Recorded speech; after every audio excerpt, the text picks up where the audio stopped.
जय माता दी दोस्तों, आपके अपने YouTube चैनल पर आप सबका बहुत बहुत स्वागत है। मैं रेणु गर्ग आज सबसे पहले आपको अहोई अष्टमी की बहुत बहुत बधाई देती हूँ। दोस्तों, कार्तिक कृष्ण पक्ष की अष्टमी के दिन यह व्रत किया जाता है। यह दीपावली के 7 दिन पहले होता है, उसी वार को होता है। अहोई अष्टमी का व्रत पुत्र की दीर्घ आयु एवं सुख समृद्धि के लिए माताएं अहोई माता की पूजा करके यह व्रत रखती हैं। इस बार ये 8 नवंबर दिन रविवार को यह व्रत पड़ रहा है। तो आइए इसकी कथा सुनते हैं। एक नगर में एक साहूकार रहता था। उसके 7 पुत्र और एक पुत्री थी। साहूकार के सभी बेटे विवाहित थे। एक दिन साहूकार के बेटों की बहुएं अपनी ननद के साथ मिट्टी खोदने गई।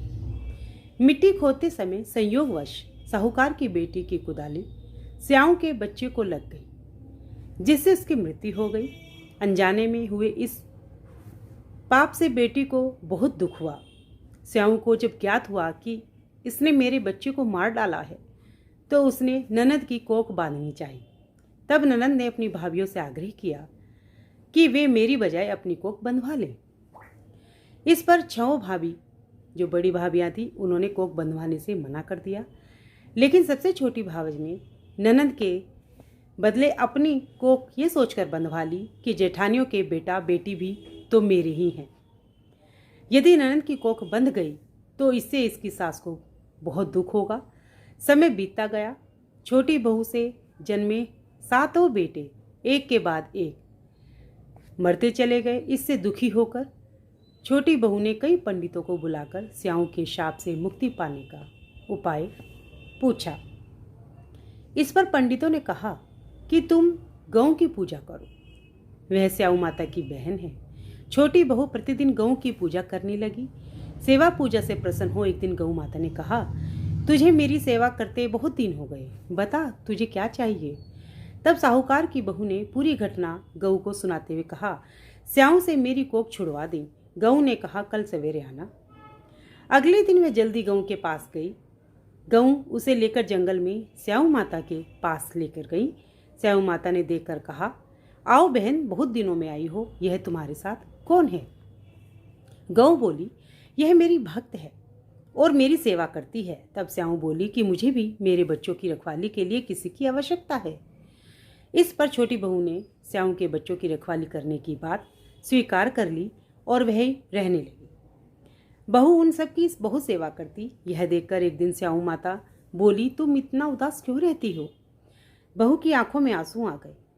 बहू को रोता देख स्याऊ ने कहा, मुझे इतना बता क्या बात है, मैं तेरा संकट दूर करूंगी। इस घटना पर बहू बोली, वचन दो। स्याऊ ने वचन दे दिया। तब उसने अपनी कोख बांधने वाली सारी घटना स्याऊ को बता दी। स्याऊ ने कहा कि तूने मुझे ठग लिया, लेकिन कोई बात नहीं, मैं तेरी कोख खोलती हूँ। आज से तेरी कोई संतान नहीं मरेगी। इसके बाद स्याऊ ने बहुत सारा धन देकर बहू को वहाँ से विदा किया। बहू ने घर जाकर देखा कि उसके मरे हुए 7 बेटे जीवित मिले। उस दिन अहोई माता का व्रत था। सभी ने साथ साथ अहोई माता का व्रत रखा, कथा कही, व पूजा कही। दोस्तों, एक अकेली कहानी नहीं सुननी चाहिए, इसलिए मैं एक चुटक मीनार की कहानी आपको और सुनाने जा रही हूँ। चलिए सुनते हैं। एक चुटक मीनार था। एक गांव में मुट्ठी भर चावल और दूध कटोरे में लेकर लिए फिरता था कि कोई मेरी खीर बना दो, कोई मेरी खीर बना दो। पर उसकी कोई आवाज़ सुनने वाला नहीं था। एक दिन एक बुढ़िया ने सोचा कि यह बेचारा रोज़ खीर बनाने के लिए बोलता है, क्यों ना आज मैं इसकी इच्छा पूरी कर दूँ।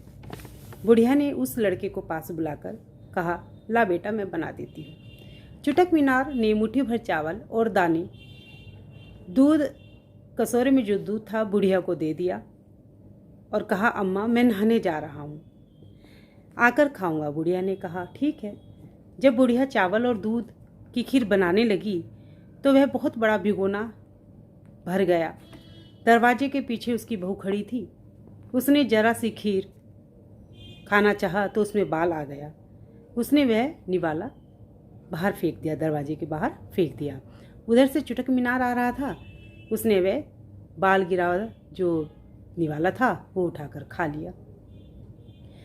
बुढ़िया बोली कि आ बेटा, तेरी खीर तैयार हो गई है, आकर खा ले। तो चुटक मीनार बोले कि नहीं बुढ़िया, मैंने तो तेरी बहू जो बाल गिरा था वो खा लिया मैंने, मेरा पेट भर गया, अब तो मुझे बहुत नींद आ रही है। तो बुढ़िया ने बोली कि ठीक है बेटा, इस कमरे में जाकर सो जा। तो चुटक मीनार बोले कि माई, अगर मुझे लघु शंका हुई तो कहाँ जाऊँगा? तो कहने लगी बुढ़िया कि इसी कमरे में जाकर, इसी कमरे में कहीं कोने में कर लेना, बाहर कहाँ जाएगा रात को। चुटक मीनार ने कहा ठीक है। अब सुबह हुई, बुढ़िया जगाने गई तो वहाँ हीरे जवाहरात, मोती, सोना, चांदी सब भरा हुआ था। उसने लड़के को जगाया और कहा ये क्या है सब? तो चुटक मीनार बोले कि बुढ़िया मांग ले जो तुझे कुछ मांगना है। बुढ़िया पहले तो सहम गई, फिर अपनी बोली कि मैं अपनी बहू से पूछ कर आती हूँ। बहू ने बोला क्या मांगना था? मांग ले, अपने लिए स्वर्ग मांग लो और अपने पोते को, क्योंकि बहू के कोई औलाद नहीं थी, तो उसने कहा अपने पोते को सोने के पालने में झूला झूलते हुए देखूं, यही मांग लो। बुढ़िया भागी हुई उस बालक के पास गई, चुटक मीनार के पास गई, बोली कि बेटा देना है तो दे दे कि मैं स्वर्ग का मुंह देखूं मरने के बाद, और पोते को सोने के पालने में झूला झूलते देखूं। चुटक मीनार ने कहा वाह बुढ़िया, मांगे भी कुछ नहीं और मांग भी सारा कुछ लिया। तो उन्होंने तथास्तु कहकर बुढ़िया को वह सब दे दिया। अब जब ये बात सारे गांव में पता चली तो एक जलमणी मक्कार बुढ़िया भी थी, उस गांव में रहती थी। उसने सोचा मैं भी ऐसे ही इसको बुलाकर ऐसे ऐसे अपने घर को भर लूँगी सोने चांदी से।